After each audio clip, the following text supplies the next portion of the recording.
Hey guys, this is Manas. Welcome to all. So ఈ వీడియోలో మనం ఏం తెలుసుకుంటామంటే మీరు టెక్సాస్కి వెళ్ళొచ్చా లేదా అనమాట. సో టెక్సాస్ స్టేట్ అంటే మనందరికీ ఇండియన్స్లో లైక్ కామన్ మిత్ అనమాట. సో మంచిగా వెళ్ళొచ్చు, అందరూ అక్కడ ఉంటారు. ఇంకా మన తెలుగు వాళ్ళు అయితే ఎక్కడ చూసింది మన తెలుగు వాళ్ళు ఉంటారు, హ్యాపీగా వెళ్ళొచ్చు. ఏ యూనివర్సిటీకి వెళ్ళినా సరే మన తెలుగు వాడు పక్కా ఉంటాడు, పరిచయం చేసుకోవచ్చు, మనకి ఇబ్బంది ఉండదని ఫీలింగ్ ఉంటుంది. బట్ అలాగే వాటి యొక్క కాన్స్ చెప్తా అండ్ ప్రోస్ చెప్తా అనమాట. సో దాన్ని బట్టి మీరు డిసైడ్ అవ్వండి. సో టెక్సాస్ ఉండే యూనివర్సిటీస్కి మీరు వెళ్ళొచ్చా లేదా అనమాట. ఈ వీడియో స్టార్ట్ చేసే ముందు నాకు ఒక చిన్న సజెషన్ అనమాట. ఛానల్ని సబ్స్క్రైబ్ చేయండి అనమాట. సో మీరు సబ్స్క్రైబ్ చేసినట్టయితే నాకు కొంచెం మోటివేషన్ ఉంటుంది. చాలామంది సబ్స్క్రైబర్స్ వస్తున్నారు, నేను ఇంకా మంచి ఇన్ఫర్మేషన్ క్రియేట్ చేయాలి, మంచి ఇన్ఫర్మేషన్తో వీడియోస్ క్రియేట్ చేయాలి. సో అలా మోటివేషన్ ఉంటుంది. సో అందుకని బెటర్ కంటెంట్ వస్తుంది. సో అంతే గాయ్స్. సో ఇంకా వీడియోలోకి వస్తే అసలు టెక్సాస్ స్టేట్ యూనివర్సిటీస్కి ఎందుకు వెళ్ళకూడదు అనే డిస్కస్ చేసే ముందు అసలు ఎందుకు వెళ్ళొచ్చు అని నేను చెప్తాను అనమాట. ఫస్ట్ థింగ్, టెక్సాస్ లొకేషన్ అనమాట. సో లొకేషన్ వైజ్ డల్లాస్ కానీ మన ఆస్టిన్ కానీ ఇట్స్ గ్రోయింగ్ అనమాట. సో మనకి మంచి ఆపర్చునిటీస్ కానీ మంచి ఇంటర్న్షిప్స్ కానీ ఉండే అవకాశాలు ఉంటాయి మీరు ఆ దగ్గరలో ఉండేటైతే. హ్యూస్టన్ కూడా దానికి ఏం తీసుకోపోవట్లే. హ్యూస్టన్ దగ్గర మనకి నాసా ఇవన్నీ దగ్గరలో ఉంటాయి అనమాట. వాడికి గ్రోయింగ్ ఇండస్ట్రీస్ కూడా హ్యూస్టన్. సో ఇన్ని మంచి ఉంచుకొని ఎందుకు వెళ్ళకూడదు అనే ముందు ఇంకొంచెం ప్లస్ పాయింట్స్ తెలుసుకుందాం అనమాట. నెక్స్ట్ ఏంటంటే టెక్సాస్ యూనివర్సిటీస్లో ఏ యూనివర్సిటీ అది చిన్నదవ్వండి పెద్దదవ్వండి, ఆ యూనివర్సిటీలో మీకు $1,000 కానీ ఎలాగోలాగా ఆ యూనివర్సిటీని తెచ్చుకున్నట్లయితే ఇన్స్టేట్కి వస్తుంది అనమాట.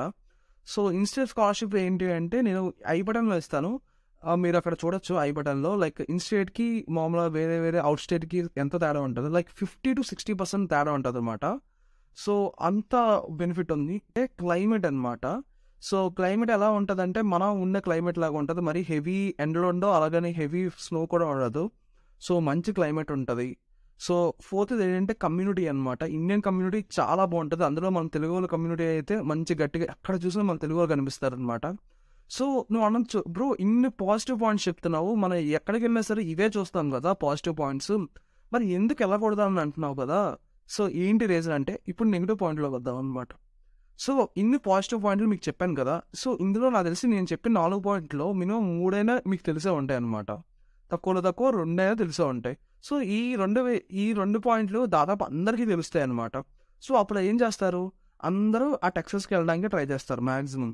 సో అందరూ టెక్సాస్కి వెళ్ళడానికి చూస్తారు మ్యాక్సిమం. ఓకే, బాగానే ఉంది.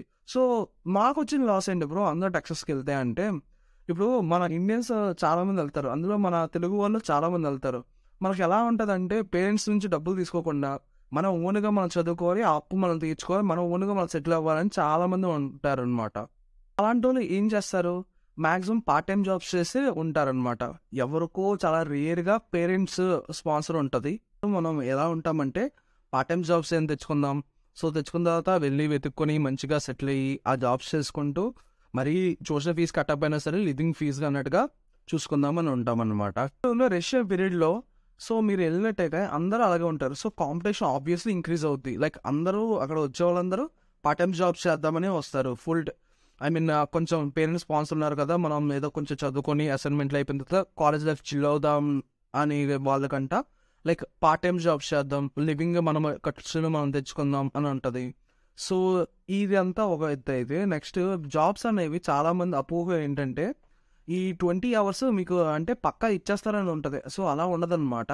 సో వచ్చే డిమాండ్ బట్టి మీకు ఇస్తారు. స్టార్టింగ్లో ఎవరు 20 hours ఇచ్చారు, ఒకవేళ డిమాండ్ ఎక్కువ ఉంటే ఒక 4 hours 5 hours వేస్తారు. మీ పనితనం నచ్చినట్టయితే దానికి కూడా ఆ జిమ్ కలగడానికి ఆ పిజ్జాలు అటు ఇటు తిప్పడానికి కూడా మీ పనితనం నచ్చాలి. సో నచ్చినట్లు అయితేనే తప్ప మీకు 20 hours ఇవ్వరనమాట. దానికి కూడా కొన్ని 100 మంది అప్లికేషన్ పెడితే ఎలా ఉంటుంది, సో కాంపిటీషన్ ఉంటుంది అనమాట. మంది పిక్ అవుద్దో లేదో తెలియదు అనమాట. సో అందుకని సో ఇలాంటివి మీరు ఎవరైతే కొంచెం పార్ట్ టైం జాబ్స్ చేసుకొని నా లివింగ్ మళ్ళీ ట్యూషన్ ఫీజు కాకపోయినా లివింగ్ మట్టుగా నేను సంపాదించుకోవాలి అనుకునే వాళ్ళు టెక్సాస్ని అవాయిడ్ చేయండి అనమాట. సో అలాగే బ్రో నాకు యూటీ ఆస్టిన్లో వచ్చింది, నెక్స్ట్ టెక్సాస్ A&M కాలేజ్ స్టేషన్లో వచ్చింది అంటే సో అలాంటి వాటిని మిస్ అయిపోవచ్చా అంటే లేదు బ్రో. సో ఆ 2 యూనివర్సిటీస్ వచ్చి ఒకవేళ లేకపోతే వేరే యూనివర్సిటీలు మీ ప్రోగ్రామ్ వైజ్ ఈ వేరే యూనివర్సిటీలకి హ్యూస్టన్ కానీ ఏదైనా, ఇప్పుడు హ్యూస్టన్ MISలో కొంచెం రికగ్నైజ్డ్ అనమాట. సో అలాంటి ప్రోగ్రామ్స్లో వచ్చిందనుకోండి, సో వదులుకోకండి అనమాట. ఎందుకంటే ఒకవేళ పార్ట్ టైం ఒకవేళ చేయకపోయినా సరే మీకు దొరకకపోయినా సరే మహా అయితే 10 to 15 lakhs అవుద్ది. అంటే మీరు అప్పు ఒక 4 to 5 years తీర్చారనుకోండి, ఒక 6 to 7 years తీర్చాల్సి ఉంటుంది. 1 year ఎక్కువ పెరుగుద్ది. బట్ కాలేజ్ అయితే మాత్రం మంచి రెప్యుటేషన్ ఉన్న కాలేజ్లో అయితే మిస్ అవ్వకండి ఆ ప్రోగ్రామ్ వైజ్. సో ఇది గైస్, ఇది అందుకనే అనమాట మీరు టెక్సస్కి వెళ్ళకపోవడానికి ఇది నేను చెప్తాను అనమాట. ఇది ఎవరు చెప్పరనమాట. అందరూ టెక్సస్కి వెళ్ళండి, యూనివర్సిటీ మంచిది, మంచి యూనివర్సిటీస్ ఉంటాయి, మన కమ్యూనిటీ బాగుంటుంది, సేఫ్గా ఉంటాం, ఇవన్నీ కరెక్టే.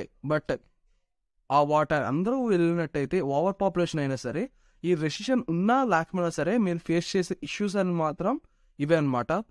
ఒకవేళ నేను చెప్పింది ఇప్పటికీ మీకు నమ్మకం లేకపోతే లైక్ టెక్సస్ వెళ్ళిన వాళ్ళకి ఆల్రెడీ అడగండి అనమాట.